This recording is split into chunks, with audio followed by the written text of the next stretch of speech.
Hello you sexy little swines, I'm Josh from WhatCulture.com and welcome to another installment of the show with no name. If for some reason you're not in the know, every single week I'm going to be here giving you a rundown of some interesting facts about your favourite games that you probably didn't know, and I'll even be haunting the side chat with you as well, so I can watch every mistake I get wrong happen in real time along with you. This week we're covering Heavy Rain, and our very own mad legend Joe Johnston actually wrote this episode, so make sure to send some love his way. And to be honest, I'd kind of forgotten a lot about David Cage's Raj'd epic before doing this video. In my head, all of that information had been replaced by Jason! Jason! Jason! Jason! My neighbours are going to hate me after this. Working from home is so bad. This is a story worth telling though, because although the end result was strange and odd and really very good, the end result was almost much weirder. I'm Josh from WhatCulture.com and these are 10 things you didn't know about Heavy Rain. Number 10. David Cage wrote 2,000 pages of script for the game.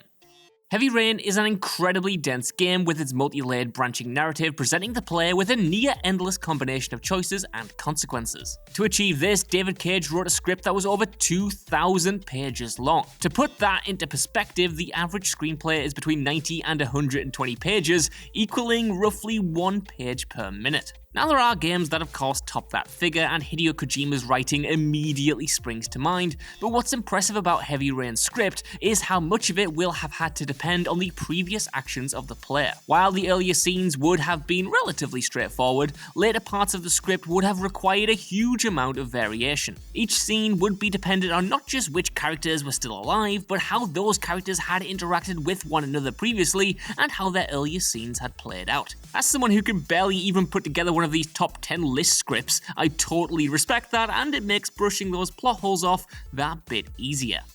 Number 9. The unnamed city is based heavily on Philadelphia.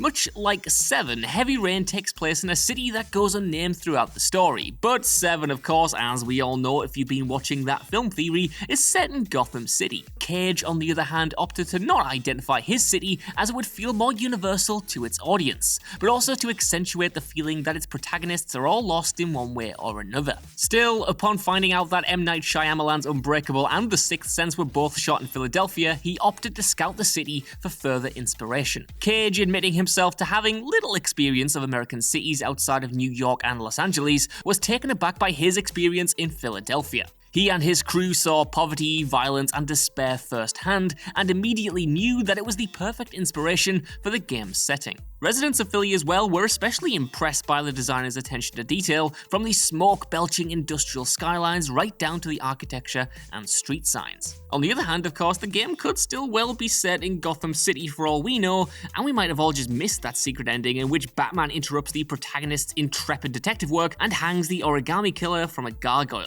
We'll let you know if that's true if we ever set up that game theory. Number 8. The game originally had a supernatural subplot. Of all the elements of the game that were scrapped from its final release, this is probably the one we're most thankful for. At several points during Heavy Rain's story, protagonist Ethan Mars blacks out, only to wake in a strange location clutching an origami figure. These blackouts originally included fully realized gameplay sequences, in which Ethan would traverse a surreal, terrifying submerged world. While a little floor-breaking and superfluous to the plot itself, the idea of these trauma-induced nightmares is certainly interesting, that is, until their true nature is revealed. It turns out that these nightmares were actually brought on by a psychic connection between Ethan and the Origami Killer himself, established when Ethan's first son, Jason, is killed. If that sounds butthole-clenchingly cringeworthy though, then don't worry, you're in approximately the 100% of players who feel exactly the same way. Luckily, the developers also realized this and dropped the supernatural element entirely. Number 7. Madison PAIGE originally had a larger backstory. Of Heavy Rain's 4 protagonists, journalist Madison PAIGE feels like a character whose inclusion is cynical at best and deeply troubling at worst. Despite her status as an intrepid reporter on the trail of the Origami Killer, her actual appearances consist of taking her clothes off, fighting off home invaders in her underwear, nearly getting raped, being forced to perform a striptease, potentially dying by a drill to the vagina, and, worst of all, becoming a love interest for Ethan Mars. Well, what's especially sad about all this is that there was originally a lot more to Madison's character. Behind the scenes footage contains a scene in which Madison explains her prior experience as a combat journalist in the Middle East. After being powerless to stop a terrorist attack, Madison blamed herself and as a result has been left with PTSD and insomnia, both of which are alluded to in the final game. Number 6. Madison also had a unique gameplay mechanic, which was scrapped.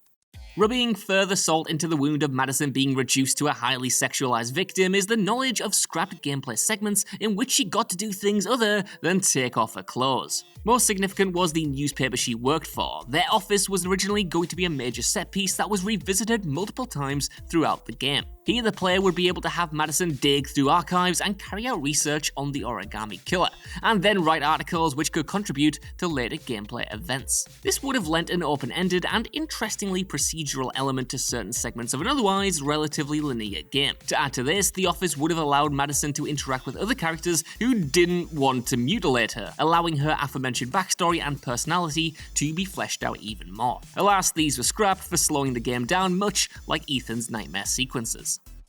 Number 5. Ethan's new apartment is from a previous Quantic Dream title. In what is widely considered to be Heavy Rain's best ending, despite it being impossible for FBI agent Norman Jayden to survive unscathed, Ethan is seen moving into a spacious, empty apartment with Madison and surviving son Sean. However, players have noticed something familiar about its layout and general design. The open-plan space, with its load-bearing columns and large floor-to-ceiling windows, looks suspiciously similar to the home of Lucas Kane, the hapless protagonist of Fahrenheit. Ethan even quips that a friend of a friend allowed him to jump in line for the property, further alluding to a shared universe between the two games. Number 4. More DLC was planned but ultimately cancelled. After the release of Heavy Rain, Quantic Dream initially planned to expand the game with a series of short downloadable prequels. These were to be known as the Heavy Rain Chronicles. Proposed ideas for these included how Norman Jayden got his facial scar and became addicted to the fictional drug tryptophan, and how Madison ended up with her trademark insomnia, likely referring back to her time as a combat journalist. After the release of just one of these, however, Quantic Dream announced that the series had been put on hold. They then announced the upcoming release of Beyond Two Souls in 2012, which halted the production of any more episodes of Heavy Rain Chronicles. The only episode released, titled The Taxidermist, features Madison PAIGE following the lead on the Origami Killer, only to find the suspect's house full of dismembered and taxidermied young women. She then has to fend off a chainsaw-wielding murderer, presumably being dismembered and stuffed should the player fail. Of all the interesting choices available, Quantic Dream chose to make the torture porn sequence. Cheers, David Cage, at least you're nothing if not consistent, eh? Number 3. Only 33% of players managed to get the game's best ending on launch.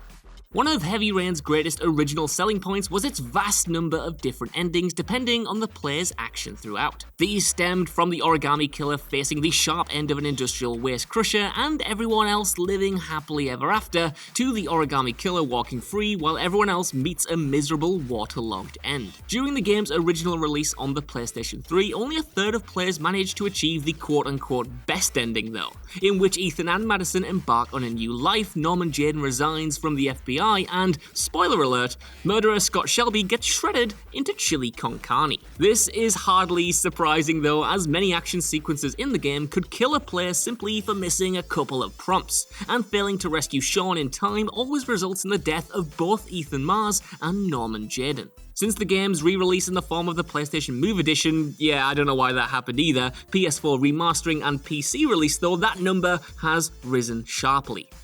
Number 2. The origami figures used in the trials all carry significant meanings.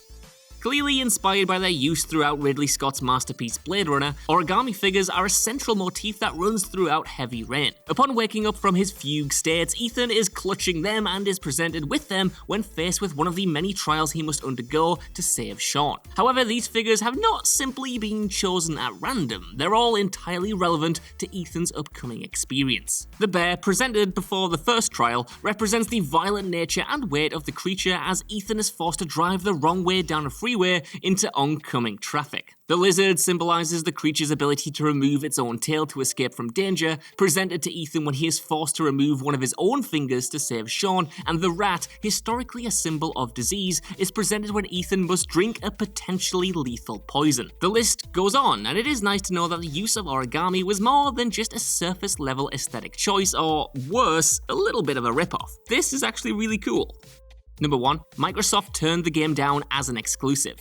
Quantic Dream are known for working closely with Sony, with every game since Heavy Rain beginning life as a PlayStation exclusive before then being ported to PC in 2019. Interestingly, however, the original intent was for Heavy Rain to be exclusive to the PS3's competitor, the Xbox 360. After the release of Fahrenheit in 2005, Microsoft became interested in working with Quantic Dream and further developing the style of gameplay and narrative that the game offered. However, upon learning of Heavy Rain's proposed subject matter, that being the abduction and killing of children, Microsoft backed out and chose not to publish it, fearing the scandal that seemed inevitable. As a result, Quantic Dream signed a 3-game deal with Sony, starting with Heavy Rain and then concluding with Detroit Become Human. Despite polarizing critics, the game was a huge commercial success at the time, outselling every single Xbox 360 title in the first quarter of 2010 and ultimately shipping over 3 million copies. So that's been our deep dive into the strange mind of David Cage. And I don't know about you guys, but I absolutely need a shower now. As always, let me know how many of these you already knew down in the comments below, and leave any suggestions you want about games you want covering in future installments of this list. Fallout 3 perhaps? Resident Evil? Raid? Shadow Legends? The options are endless. Even if you can't be asked to do all that though, I've been Josh, thank you so much for watching, and I will see you next week. That kind of sounds more like a threat than a promise, but whatever. See ya.